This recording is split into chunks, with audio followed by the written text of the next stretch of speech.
শ্রীকৃষ্ণের ভাগের দুঃখ গ্রহণ করেছিলেন বন্ধু সুদামা। কাঁদতে কাঁদতে অভিশাপ দিয়েছিলেন এই অসহায় বৃদ্ধা। শ্রীকৃষ্ণ যখন রাজা হলেন তখন সুদামার কুঁড়ে ঘর, প্রবল দারিদ্র, একটু খাবারের জন্য লড়াই করছেন।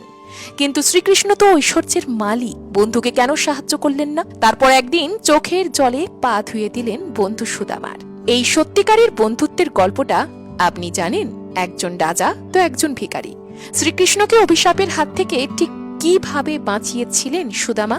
আজ এই গল্পই যখন শুনবেন তখন চোখে জল এসে যাবে আপনারও, আর মনে হবে এটাই তো সত্যিকারের বন্ধুত্ব। ভগবান শ্রীকৃষ্ণ তো দয়াময়, তিনি ভক্তদের দুঃখ সহ্যই করতে পারেন না। কিন্তু এখানেই তো প্রশ্ন যে তিনি যদি এতই দয়াময় হন, তাহলে তার বন্ধু সুদামার জীবনের দুঃখ কষ্ট কেন দূর করলেন না? শ্রীকৃষ্ণ জানতেন যে তার ছোটবেলার বন্ধু সুদামার জীবনে গভীর দারিদ্রতা, কিন্তু তিনি সঙ্গে সঙ্গে সেই দারিদ্রতা দূর করলেন না। কিন্তু একদিন যখন সুদামা তার ভাঙা কুটির থেকে পায়ে হেঁটে দ্বারকার রাজপ্রাসাদে পৌঁছলেন, তখন এক আশ্চর্য দৃশ্য দেখা গেল।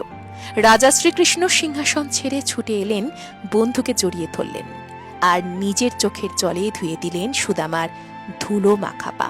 কিন্তু কেন এত দেরি?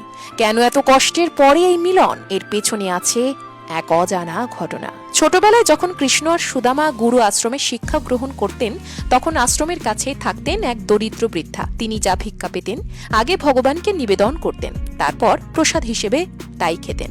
একবার টানা 5 দিন তিনি কোনো ভিক্ষাই পেলেন না। ষষ্ঠ দিনে তিনি পেলেন সামান্য কিছু ছোলা।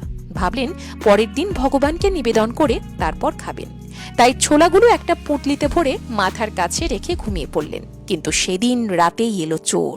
ভেবেছিল যে পুঁটলিতে নিশ্চয়ই সোনা দানা আছে, তাই চুরি করে নিয়ে পালালো। কিন্তু আশ্রমের কাছে এসে যখন দেখলো ভেতরে শুধুমাত্র ছোলা আছে, তখন বিরক্ত হয়ে পুঁটলিটা ফেলে দিল। পরদিন গুরুমাতা সেই পুঁটলি খুঁজে পেয়ে খুলে দেখলেন ছোলা আছে। তিনি সেটা কৃষ্ণ আর সুদামার হাতে দিয়ে বললেন, গরু চড়াতে গেলে খিদে পেলে খেয়ে নিও। অপরদিকে সকালে বৃদ্ধা ঘুম থেকে উঠে দুঃখে কাঁদতে কাঁদতে অভিশাপ দিলেন, যে আমার ভগবানের জন্য রাখা এই ছোলা খাবে, তার জীবনে আমার মতোই দারিদ্র আর কষ্ট নেমে আসবে। মাঠে গিয়ে সুদামা যখন ছোলাগুলো দেখলেন, তখন তিনি বুঝে গেলেন যে এই খাবার অভিশপ্ত। বন্ধু কৃষ্ণকে বাঁচাতে তাই সব ছোলা নিজেই খেয়ে নিলেন। আর সেই দিন থেকেই শুরু হলো সুদামার দারিদ্রের জীবন। আর কৃষ্ণ, তিনি তো সব জানতেন, তাই সুদামার দুঃখ তিনি সঙ্গে সঙ্গে দূর করেননি। কারণ তিনি জানতেন একদিন সেই দুঃখের মাহাত্ম্যই সারা পৃথিবীকে শেখাবে বন্ধুত্ব কাকে বলে। কারণ সত্যিকারের বন্ধুত্বে রাজা বা ভিখারি বলে কিছু থাকে না, থাকে শুধু ভালোবাসা আর আত্মত্যাগ। তাই নয় কি? আপনি কি বলেন? আপনার মতামত জানান কমেন্ট বক্সে।